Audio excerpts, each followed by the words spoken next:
Morning, sir. Good morning, children. So, we continue with the principles of insurance, and then we will go to the health insurance, fire insurance, and marine insurance. So, let us quickly revise what we have already done. The first principle is insurance of utmost good faith. Let me give an example. In the principle of utmost good faith, if there is two parties are there, the insured and the insurer, either of the party have to disclose all the material facts affecting the subject matter of the insurance contract.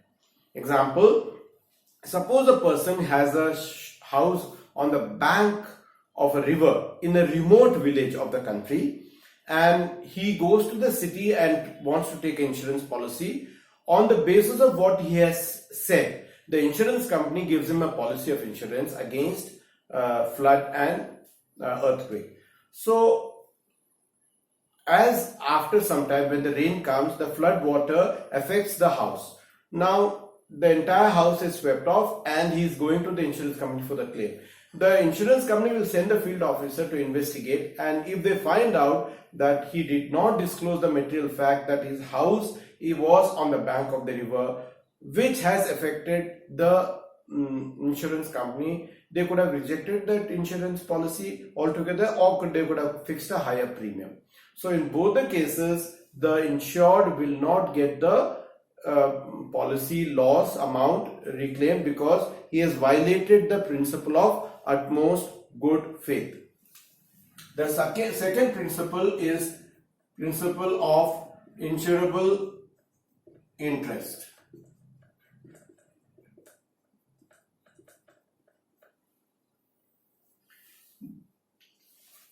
Let me give an example.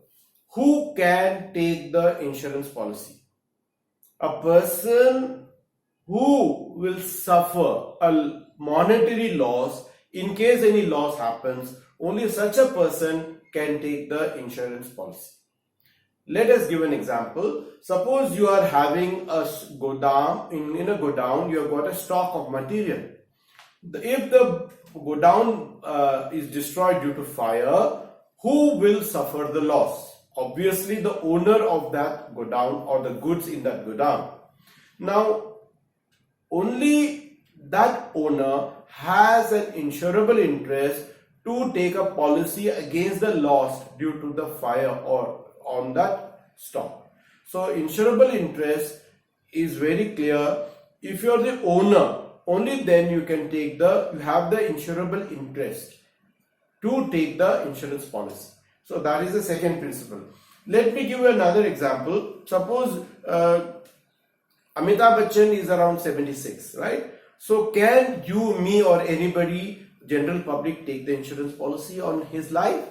No. Why? Because whether he lives or survives or he dies, we are not affected by his income. So who will be affected? His son, his wife, his daughter-in-law, his granddaughters, his daughter's husband. So these are the family members who would be affected by the death. So these people have got the insurable interest in the life of Amitabh Bachchan. Okay, so both I've given you a stock as well as life. So insurable interest means you have to have some monetary loss in case there is a loss in that subject matter of the contract. So insurable interest is generally with the owner. The owner has the insurable interest because he only suffers the loss. Now the third principle is the principle of causa proxima.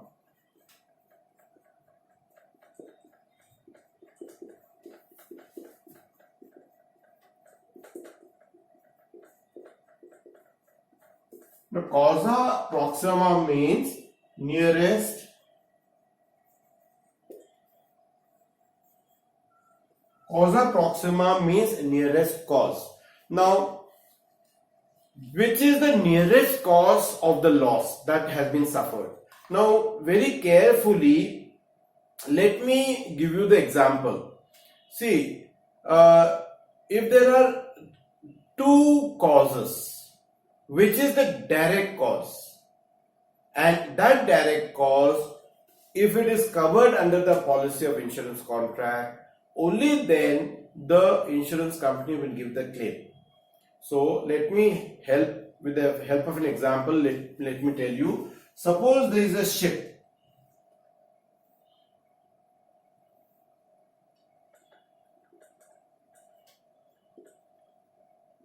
Okay. Now, in the ship, wheat is being exported from India to Russia. Okay. So as the wheat were put in from the dock into the ship, there was a rat also who went into the ship. Okay.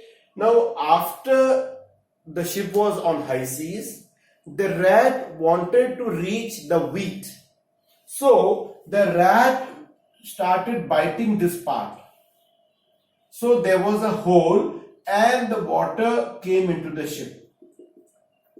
And because of that, the entire ship, the entire ship was drowned and the goods also got damaged.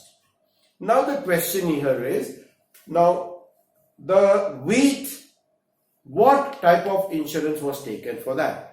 Suppose the insurance taken for the protection of wheat was loss due to perils of the sea or storms in the sea. If the ship sinks because of the storm in the sea, then the insurance company will give the compensate the loss. In the above case, the ship sank, but that was not the first cause or the nearest cause or the direct cause. It was an indirect reason why the ship sank.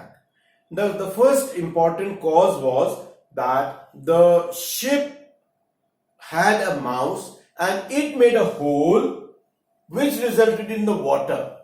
So the direct cause was the rat in the ship who made the hole, which resulted in the water coming into the ship and the ship sinking. So the direct cause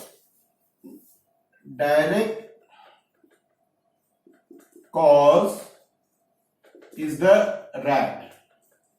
Remote cause,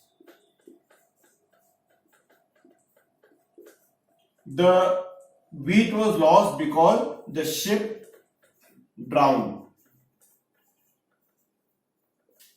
Okay. Now causa proxima says you have to see the direct cause.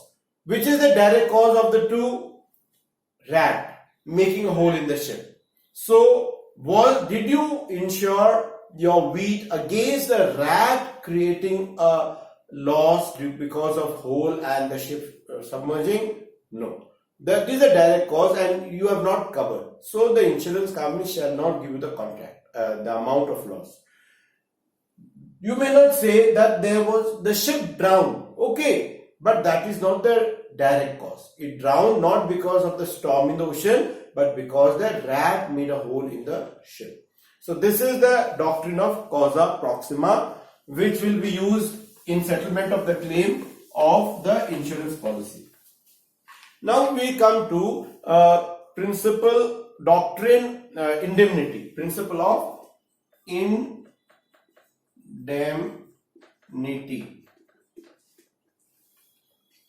What does this principle say? It says you cannot make profit out of an insurance contract. You cannot make a profit out of an insurance contract. What does that mean?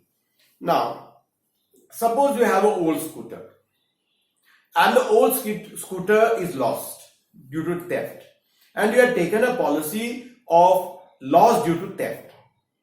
Now, this was a 10-year-old scooter, so it was valuation was say 15,000 in the market and this is stolen by theft.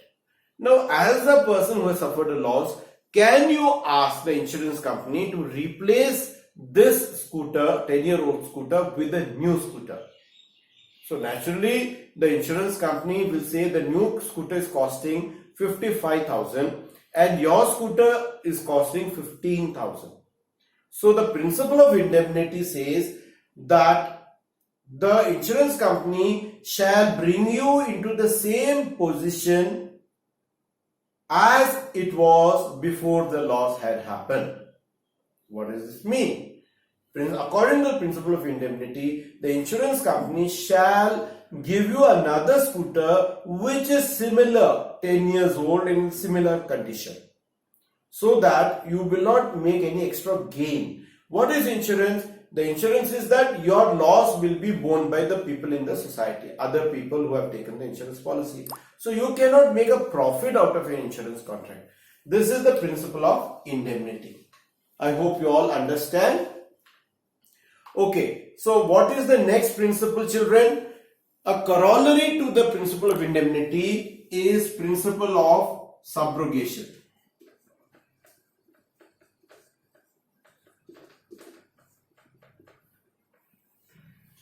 What is principle of subrogation? Suppose you have a scooter, okay,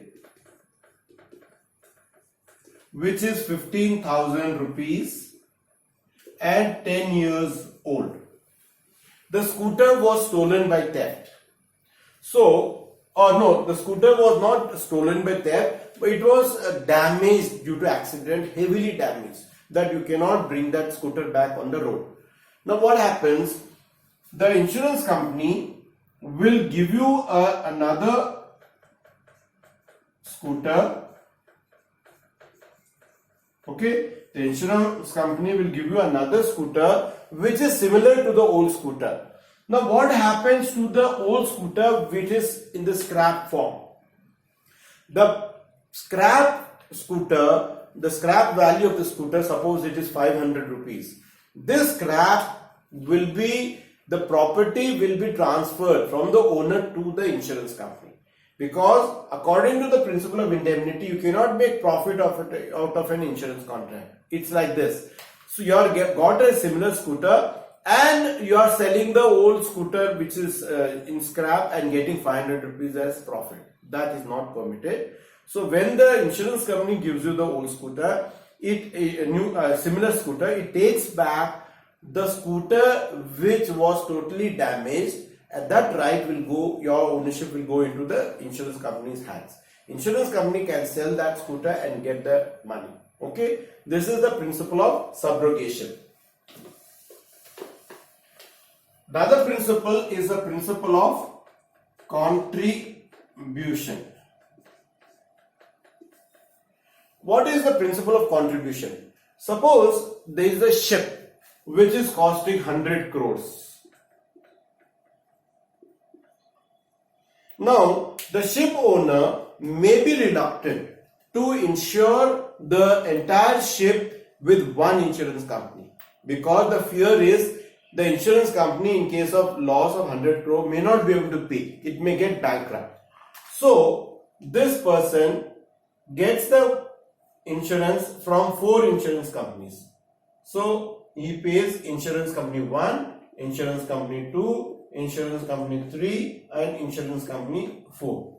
4 premium he is paying for just one subject matter, that is the ship. So he is paying 4 premium for 4 companies. Now what happens if this ship is totally submerged in the sea and totally lost? So will he get 100 crores from each insurance company? You may say yes, because he has paid 4 insurance company premiums, so he should get 100 crores from each. So the cost of the ship is 100 crores and he has got 400 crores. This is violating the principle of indemnity. That is, you cannot make profit out of an insurance contract. In other words, what does principle of indemnity say? Your condition after the loss should be brought back into the same level as if there was no loss at all. So you will be given, according to the principle of contribution, suppose you are getting 100 crores from insurance company 1, then 25 crores will be given by this insurance company to this insurance company, or all the 4 insurance company may give 25 crores each. This is the principle of contribution.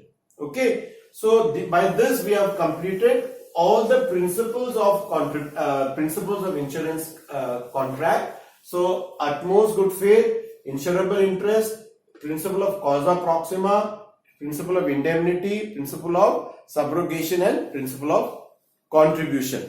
Now what we have left with is there any whatever is the different types of insurance. So what is the, I'm just turning the page, life insurance. Okay, now we are coming to the life insurance, fire insurance and marine insurance. The types of insurance.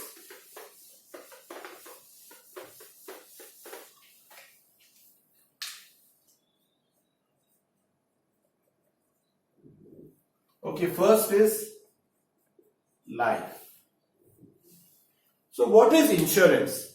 Insurance means bringing back the person in the same position as if before he was.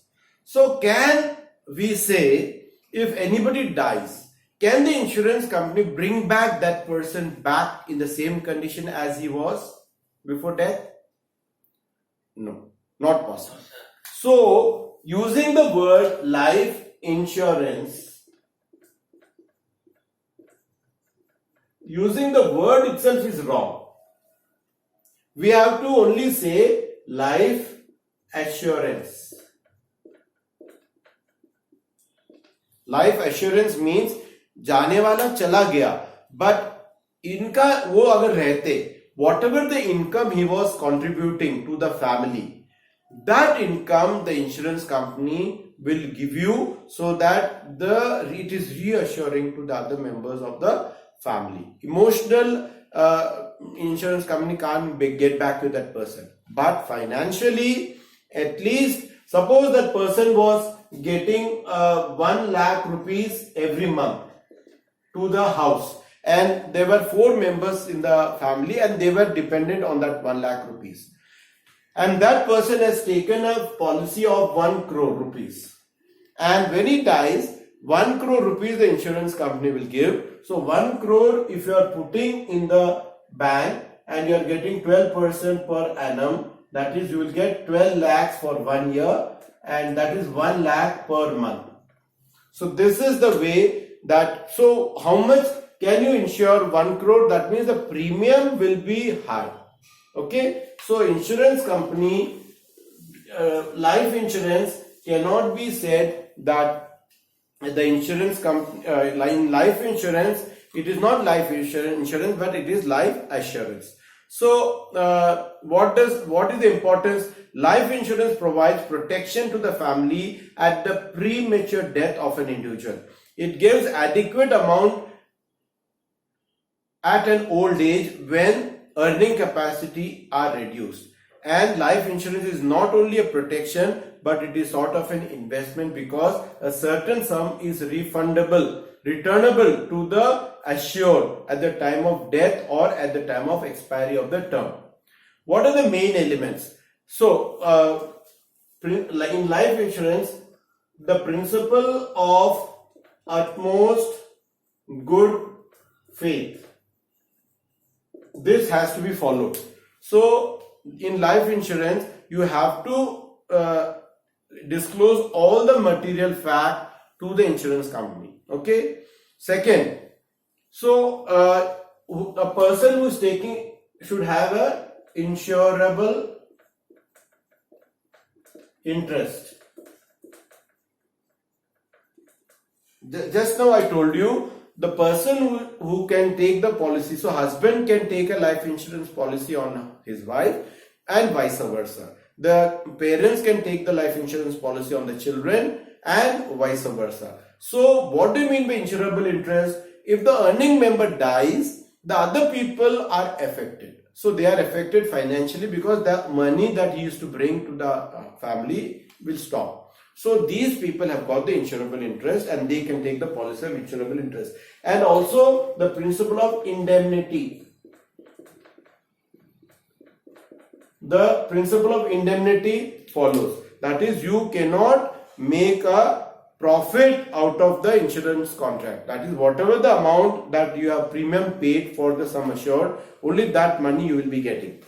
Now, next is fire insurance. So, when should you have the insurable interest? Insurable interest in life insurance you should have at the time of taking the policy.